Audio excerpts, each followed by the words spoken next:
اختلاف دو قسم کے، ایک اختلاف محمود ہے اور ایک اختلاف مذموم ہے۔ اختلاف محمود جو ہے اچھا ہے اور اختلاف مذموم بہت برا ہے۔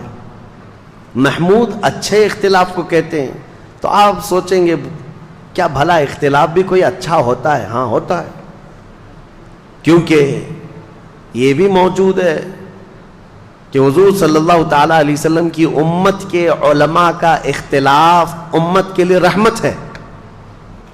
اس پر باضابطہ کتاب ہے، موجود ہے، لیکن وہ اختلاف محمود اس کے پورے شرائط ہیں۔ کیسے اختلاف ہوگا؟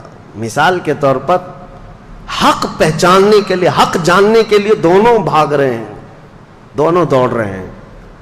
اس کی ایک مثال میں آپ کو دے دوں۔ رسول پاک صلی اللہ تعالیٰ علیہ وسلم نے صحابہ کی ایک جماعت کو، بنو قریظہ ایک محلہ تھا، ایک قبیلہ تھا مدینے سے باہر، کہا کہ تم جلدی سے نکلو، عصر تک وہاں پہنچ جانا، اور اتنی جلدی جاؤ کہ عصر کی نماز وہیں جا کے پڑھنا، مدینے سے نکل جاؤ۔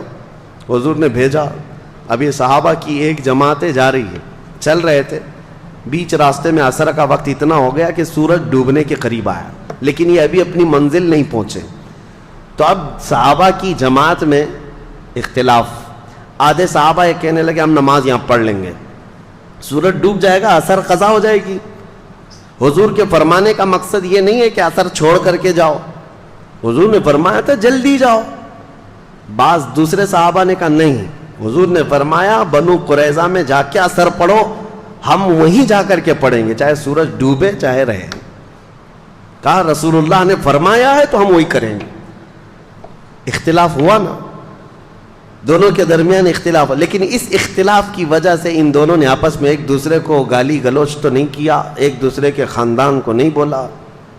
دونوں کی مرضی، دونوں کا مقصد حق کو پہچاننا، صحیح منزل تک پہنچنا، دونوں کی خواہش تھی، نیک خواہشات ہیں۔ اس میں اختلاف ہوا۔